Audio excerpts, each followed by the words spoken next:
Have you ever possibly thought while picking up a Rubik's Cube, wow, how could a plastic toy possibly outsmart my brain? Well, I'm here to change your mind. The Rubik's Cube is actually much easier than you think. Here is a beginner's guide.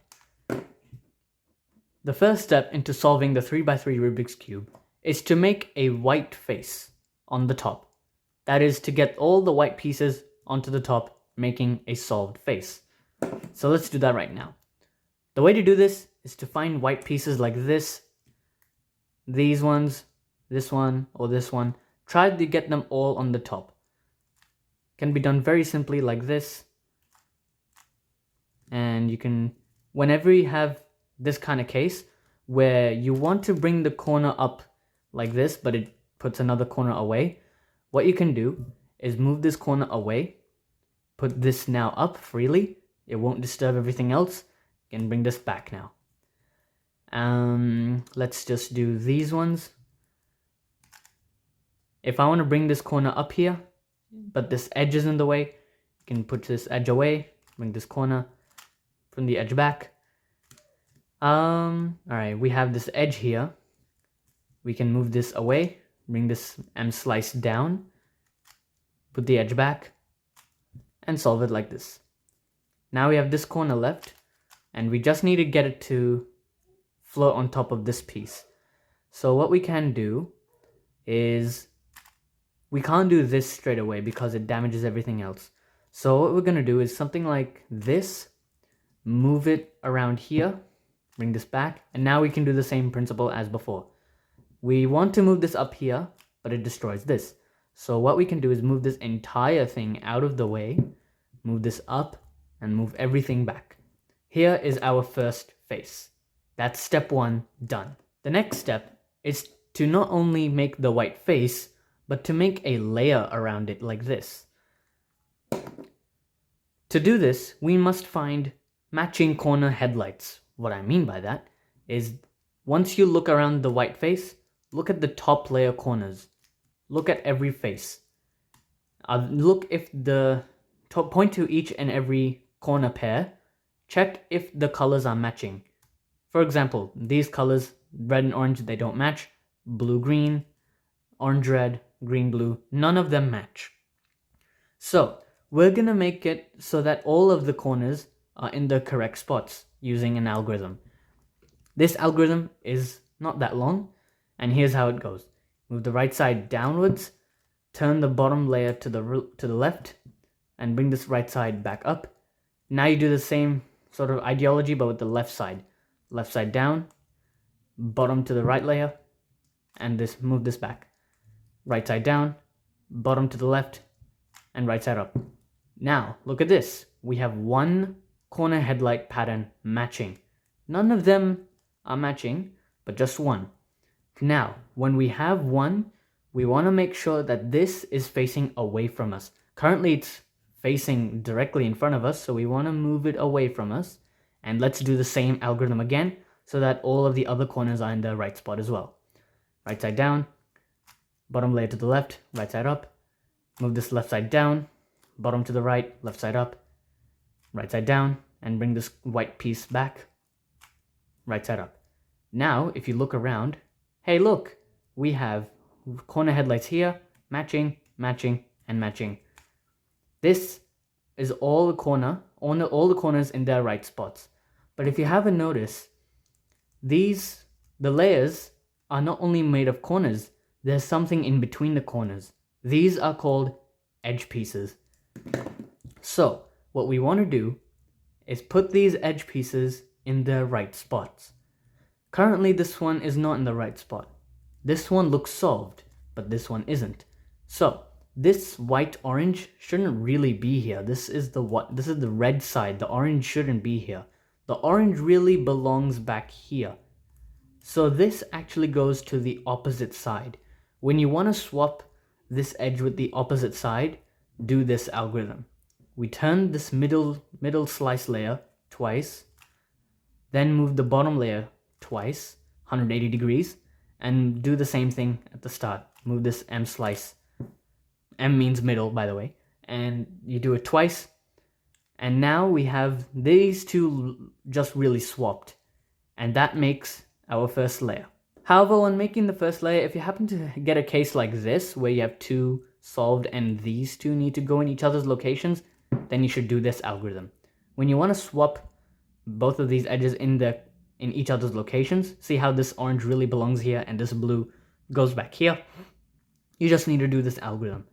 Middle slice downwards, down bottom layer to the right, middle slice back up. Turn the top clockwise, middle slice down, down bottom layer to the left, middle slice up, top layer counterclockwise, well, anti-clockwise for some of you, including us Australians, and middle slice downwards, bottom to the right, and back up. Now this is our first layer. The next step after solving white and its first layer is to make the second layer around the white when reaching yellow.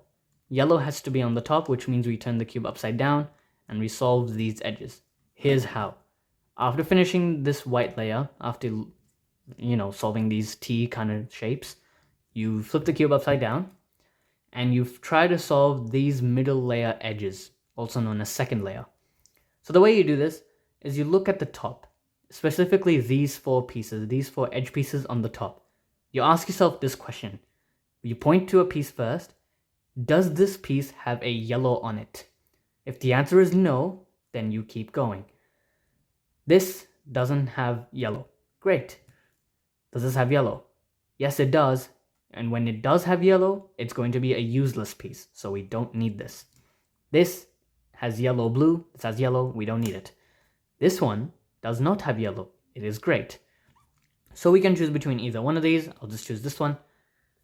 So, say this edge was somewhere here. Oh, we found this one not in yellow. The first step, when we find an edge that's not yellow, we try to match this front color with its center. So that can be by turning these bottom 2 layers together until you find that these match the same color. Next, you want to look at this top color of this edge. It is green. Green is to the left of orange, and that's very important to note. On this color scheme, the standard Rubik's Cube color scheme, with yellow on top, green is to the left of orange, which means you want this edge really going here. Here's how to do it. I'm going to introduce a very short algorithm, 2 very short algorithms, but it's going to be very, very helpful to solving this middle layer. I'll call these 2 algorithms the left-hand algorithm and the right-hand algorithm. The right-hand algorithm, I'll just show you on this cube, goes like this. It's only 4 moves. You start with this grip, left hand generally like this, front thumb on the front, and middle finger holding the back, and your right hand should start like this. You move the right side up, you turn the top with your right index finger, you bring this right side down, and turn the top with your left index finger. Right side up, turn the top with your right index finger, right side down, left index finger. So keep trying to get used to this. This sequence is going to be very helpful when trying to solve this middle layer. Also, the left-hand algorithm is just the mirrored version of this. So you start like this, different grip, opposite grip, left side up, left index finger, left side down, right index finger, like this. Now, let's move back. So, when we want to solve this edge into this middle layer, we want to find out where this goes. Does this go to the left, or does this go to the right? In this case, this green is to the left of orange, so it needs to go to the left. When it needs to go to the left, first of all, we move this away from this position. We move it the opposite of left, in this case, right. So, because we needed to solve to the left, we do this left-hand algorithm, which I showed earlier. It was like this, left side up, left index finger, left down, right index finger. Now, notice how we took out this white corner from here. We're going to put it back, but in a different way. We're going to rotate like this, face green now. Now we're going to put this corner back in, but with the right hand algorithm. Like this. Right side up, right index finger, right side down, left index finger. As you can see, we've restored white and solved this edge. We keep doing this process for the rest of the edges, so let's do that. We find anything from the yellow layer. This has yellow on it, so it's useless. This one as well, this one as well. Oh, we found something that's not yellow. Let's use it. This is red, blue. This front color, it doesn't match. Red and orange don't match. So we need to turn these bottom layers until we find a match, like this. We look at the top color, which is blue. Blue is to the left of red, which means this edge really needs to go to the left. So if it needs to go to the left, we move it away first. We do the left algorithm. We spin left, and then we do the opposite algorithm, the right-hand algorithm, like this. As you can see, we've solved this edge. Now, looking at the top, this has yellow on it, useless. This one's also useless. This one's also useless. Aha, here's a useful edge. It doesn't have yellow. Red and green. So let's line up the front colors first, like this. These are front matching. The green, we look at the top color. The green doesn't go on the left, it goes on the right this time. What to do if the edge goes to the right? We do the same thing for the left, but just mirrored. So this edge really needs to go to the right, so we move it away first. We do the right-hand algorithm. We spin right, rotate to the right, and then you do the opposite algorithm, which is the left hand. As you can see, we've solved this edge, and oh, we have one flipped piece. If we have a flipped piece, which is, it's technically in the right position, but doesn't really look solved, it just needs to be switched around.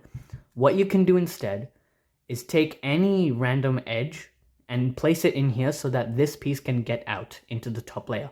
Let's just take this piece for example. In this case, yellows are now useful for whatever reason. The reason is we have to just take this out so that we can insert it later. So this needs to go here. We can move it away from the slot. Right-hand algorithm, spin right, and left-hand algorithm. Now we have this edge on top. It's no longer slotted in here. So now we can finally use this. Match the front colors.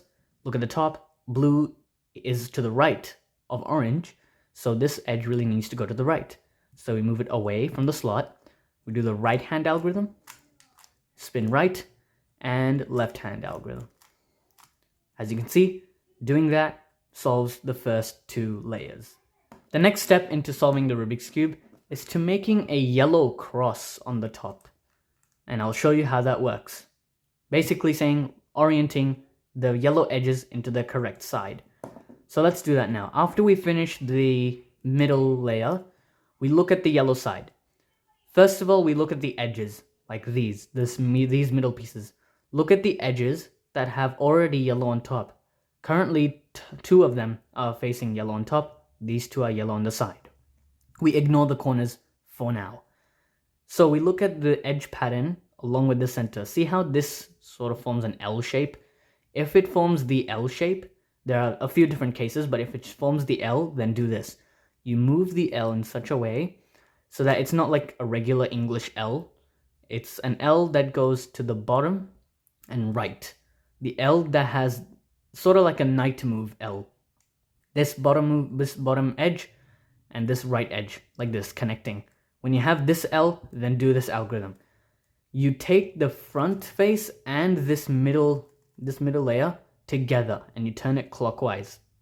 Then do the right-hand algorithm. And then you undo that front layer like this. Now, our goal was to get the cross, and we did it. But what if you got something like, not an L case, what if you got something like this? You have an edge here and an edge here. These two are not in the correct positions. This makes a line. If you have the line, make sure you hold it horizontally, flat. Not like this, vertical, horizontal. If it's horizontal, remember with the L, we did wide. I'll call this wide front. Instead of doing wide front, we'll just do normal front move. Front clockwise, right hand, and then front, you undo the front move. And there we have our cross. So once we have our cross, now we move on to the next step. But what if you didn't get an L or a line? What if you're trying to make the cross, but you have no yellow edges on top? You only have the center. This is called a dot case because it's just a dot, nothing else on top. If you have the dot case, then you do either of the algorithms I showed for the L or the line. So let's just choose one of them. Let's choose the line. Front clockwise, right hand, and front anti-clockwise. Now we have the L shape. When we have the L shape, we can do the case for the L, which is like this.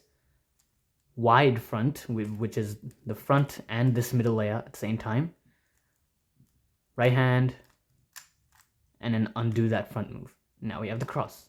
Once you've solved this yellow cross, the next step is to actually make everything on top. So here's how that would go. This time, you do pay attention to the corners. This is how it would work. There's an algorithm that can manipulate the corners in such a way so that when you repeat it enough times, it will get yellow to be solved. And here's how the algorithm goes. It's quite easy to memorize as well. All you have to do, just look at this front right slot. You take it out like this. The first 3 moves of the right hand algorithm, don't finish it like this. The first 3 moves of the right hand, see this white, blue, red piece? Move it as far away as possible, all the way to the left side. Now you want to bring this back, but with one motion, like this. You bring this up, you bring this all the way back with a 180-degree turn, and you bring this back. You keep doing that until the cross yellow is solved. But if you have, paying attention to the corners, if you have only one corner done, put that corner on the bottom left and do this algorithm. Right up, top clockwise, right down, top clockwise, right up, top 180 degrees, right down. There's one corner here, so we'll put this on the left, on the bottom left, right side up, top clockwise, right down, top clockwise, right up, top layer 180 degree turn, and right down. And there's our yellow finished. After solving yellow, we want to be able to solve all of the corners of yellow, just like we did with white, but we're going to do it a little bit differently. Solving all of these yellow corner headlight patterns. So let's do that here. We're going to do the same thing we did with the first layer, looking at these corner headlights. We check for which ones are already solved. This one is not solved. These two are different colors. This one happens to be solved. And this pair is not. So look for the one that's already solved like this. And again, when we have one solved, we're going to face it away from us. Now we're going to do this algorithm, and pay attention, this could be a little bit tricky to memorize, but you'll get used to it. Right down, front clockwise, right down. The back, you turn the back twice like this. Right up, front anti-clockwise, right down, back twice, and right twice. As you can see, doing that algorithm solves all of the corners like this. And you can just adjust it like this to manipulate all of this. After solving the corners, we're only one step away from being able to solve the cube. You just have to manipulate the edges into their right spots. Because this yellow-orange doesn't belong here. This is the green side. It really belongs on the orange side. We have these swaps problems going on here. How to solve these swap problems is with this algorithm. It's a little bit long, but what can you do about it? Right side up, top counterclockwise, right side up, top clockwise, right side up, top clockwise, right side up, top anti-clockwise, right side down, top anti-clockwise, and right side twice.